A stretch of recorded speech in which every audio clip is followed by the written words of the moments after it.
Hey, welcome to Myers ASMR. How are you? Relax, relax. I'm so glad you're here.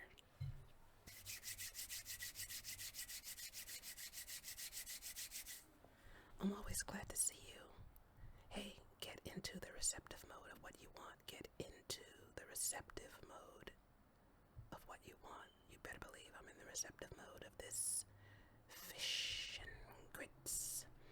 Oh my god. Oh my god. Well, let's go. Let's just go, right?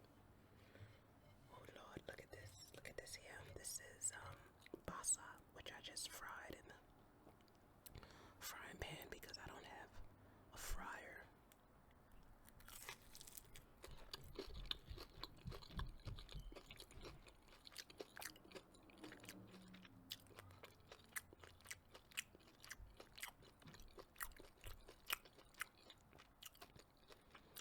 Mercy. Mercy me.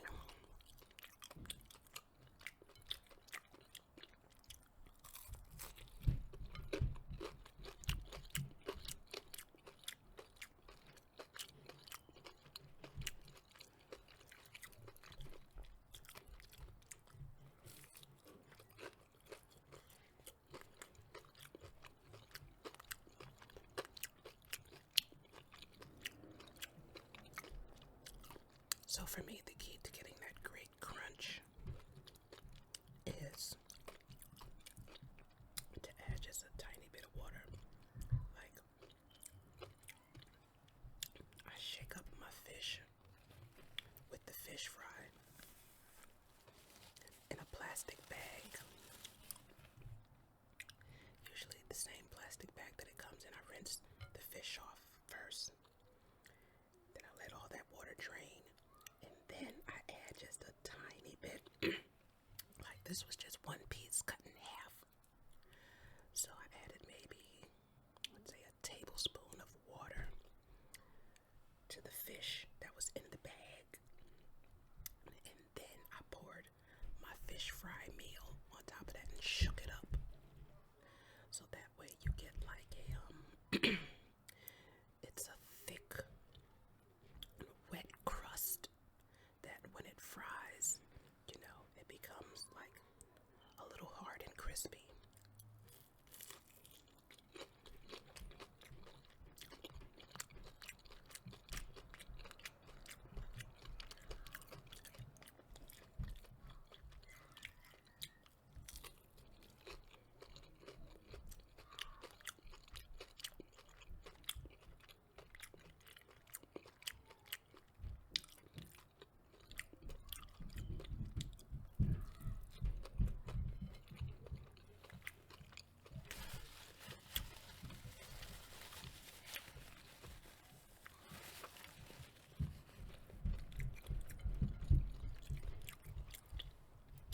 I mean, the fish is still great without that thicker, crispier crust, but this just adds another dimension.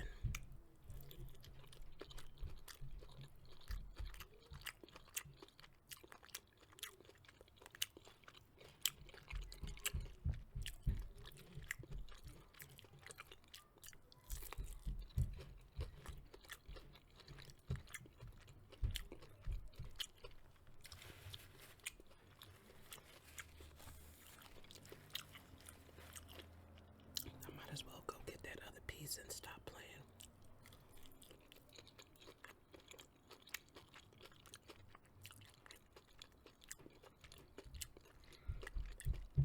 The fish is sacred, y'all.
hot sauce in the house, and I keep forgetting to get some.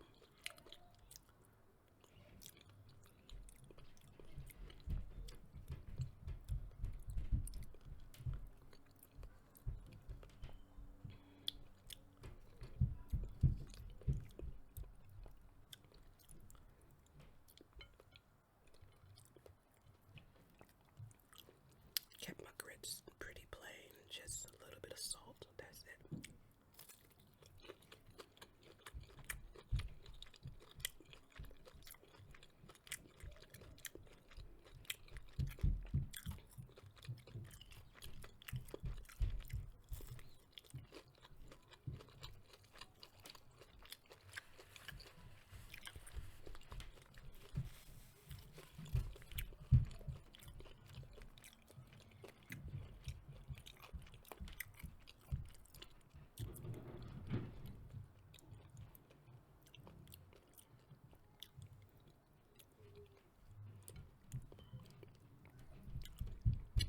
There's an active baby upstairs. I always know when he's up and awake.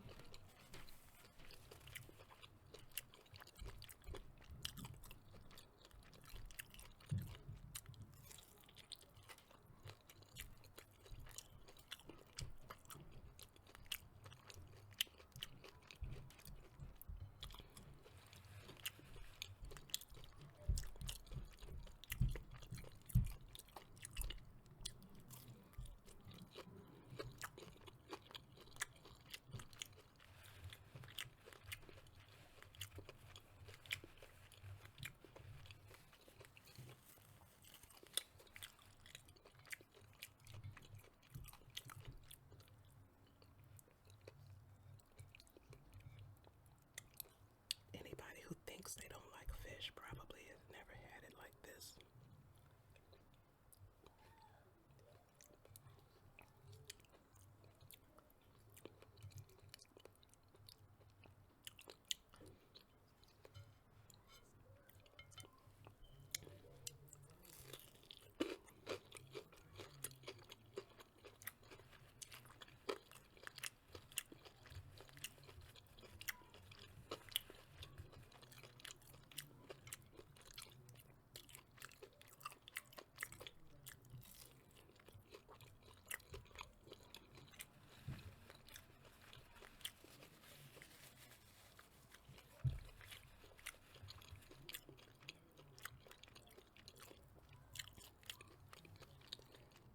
That's good stuff.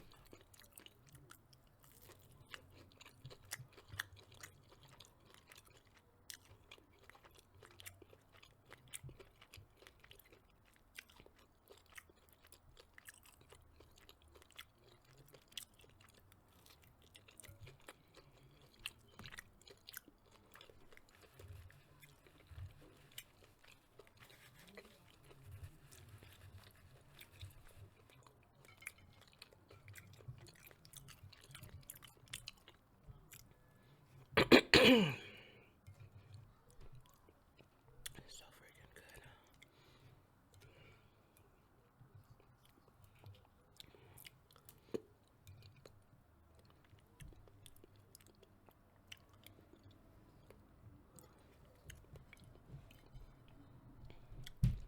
I didn't add any butter.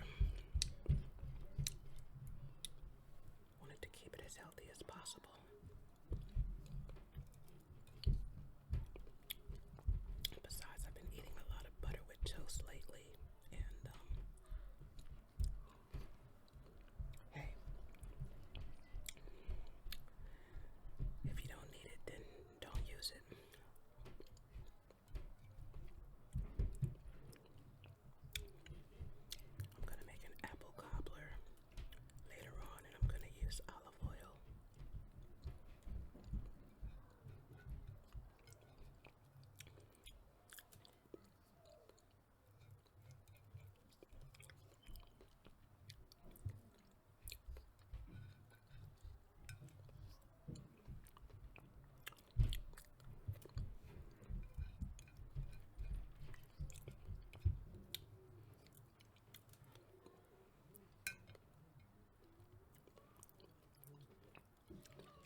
it's been sounding like 2.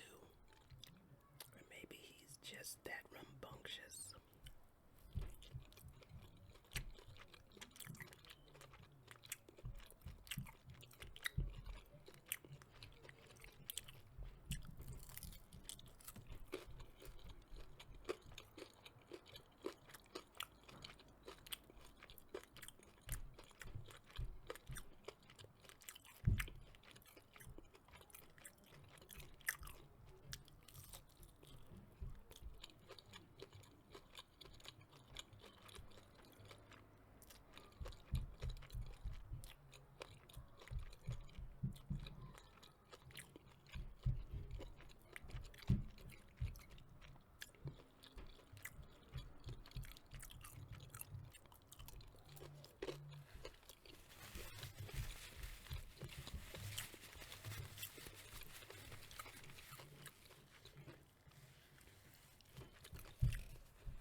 I guess that's how we were. Constant movement, constant running, getting into something. And if you would have asked me, what are you doing? Why are you always running? Why are you always making noise? I probably wouldn't have been able to tell you. Because I wouldn't have seen it like that.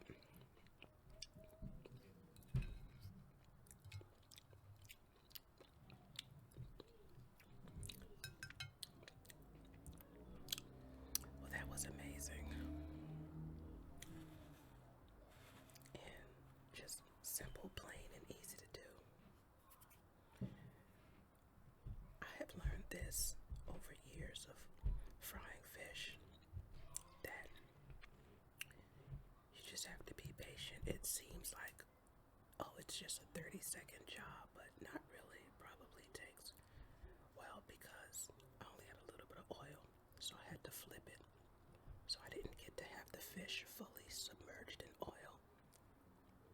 I mean, so it probably took at least 15 minutes because I had the flame kind of low because I didn't want to burn my oil.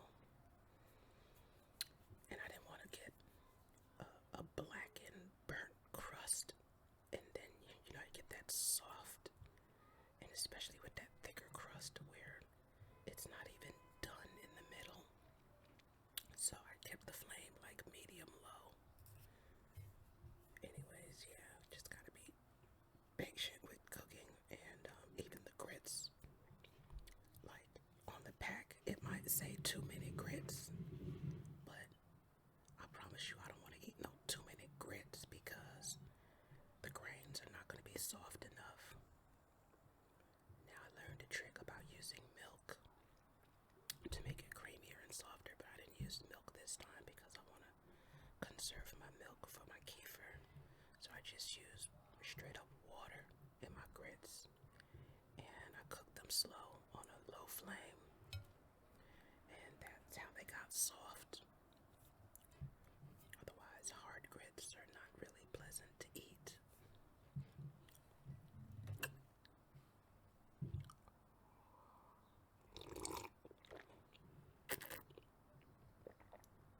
This is Trader Joe's tea. It's called Blood Orange.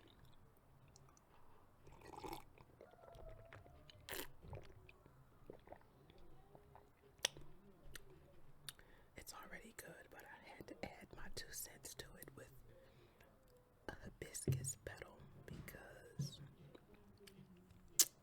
that's just what I do. I used to bartend a long time ago. Hey, it's time for the next fun part of the video where we focus on getting better and better every day in every way. With the help of this How to Develop a Winning Personality book. How to develop a winning personality book, because isn't that what we want? That's what I want, because without people skills, without good relations, it's like, you know, maybe a not so great quality of life. You know, let's be honest. If we're honest with ourselves, we know that if we don't have good relationships, if everywhere we go there's friction and trouble and just not getting not making good connections and friendships and acquaintanceships, then that affects you. It really does. I know it affects me, and I'm finally at the stage where I can admit it instead of acting like I'm not here for people. I'm here for me. But a big part of being about yourself, all about yourself, and here for you is how you get along with others, how well they cooperate with you, because other people not cooperating can make life hard, because pretty much everything we do, relies on something somebody else is doing or has done or will do. It's really hard to get around it. I mean, you could say, oh, I could just live in the forest. Okay, so go do that. You still need somebody to deliver your mail, to grow the food. I mean, I guess you could grow the food, but you're gonna need somebody to pay the electricity to. Hey, go live off the grid if you want to, and come back and tell me how it's going. I don't know. But we live in a world of other people, so let's just learn how to deal effectively and pleasantly, right? So, this chapter, we're at the end of the Your Neighbors Are Nice People chapter. This is a part of developing your personality. Your neighbors are nice people. And even that took me a while to even consider the concept, because I always just, neighbors were just people who lived over there, who I had nothing to do with, basically. As an adult anyways. But there's so much gold to mine in the neighborhood. Jane Austen in Pride and Prejudice wrote, "It is a truth universally acknowledged that a single man in possession of a good fortune," she might have substituted broad shoulders or handsome face or a pleasing personality, and she might have spoken of a single woman as well, "must be in want of a wife."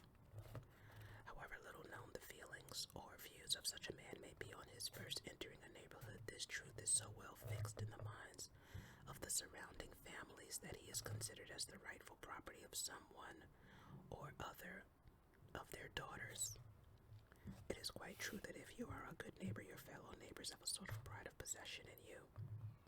If you are genuinely one of them, they simply cannot bear to see you remain unattached, and it becomes for them a solemn duty to find a husband or a wife for you, and since there are so many of them, bless them, their chances of success are somewhat better than average. By the same token, they are eager to see you cheerful and happy until such time as you are espoused. You are bound to have good times if you are unbending enough to participate in the activities for younger folk on which the older neighborhood folk expend so much of their time, their money, their energy, and their dedication. As for jobs, practically every neighbor has an association with a profession or business concern.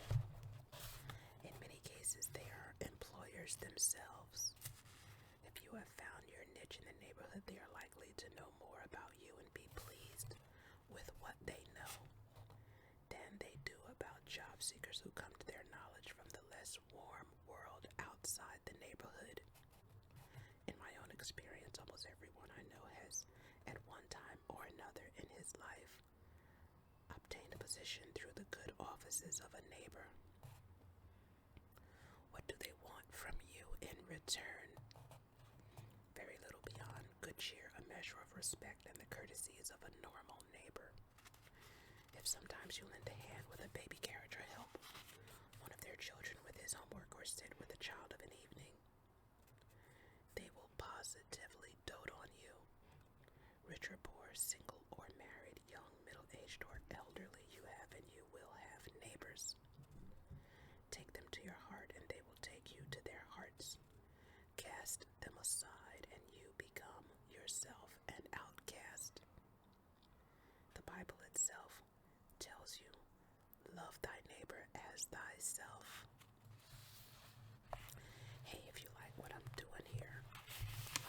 subscribe and donate to the channel. Also, if you want to collaborate on each other's channels and social media, let's talk, because each one can help one, right? Each one can help one another get to where we want to be. Also, if you have a product or service that you want me to talk about, to sample, to recommend, and just try out on my channel, let me know. I'm open to that too. It can be food items, food certificates, it can be even non-food, like, as you see, I love hats with nice logos. I love costume jewelry. It can be a nice top, even makeup. Hey, I could use a fresh coat of polish. I don't know if you can see this one. They're not paying me or sponsoring me in any way, but at this point in my life, I feel like OB is the best polish, hands down. I used to feel that way about Essie, but something changed, and OB is my number one. In fact, it's the only brand that I buy. Once again, they're not sponsoring me at all. If they were, I would gladly let you know, because I've been waiting for sponsorship, but it's just a good polish company, that's all, and it lasts. I mean, I can make one polish last probably 2 weeks if I really didn't feel like redoing my nails. Now, if you're the type who just hates any tiny crack or chip, then you're probably going to want to get them done every week. But OB can last the entire week without a touch-up. So, what is the quote? Let me see what it is. Get into the receptive mode of what you want. Yeah, get into the receptive mode of what you want, and may you find lasting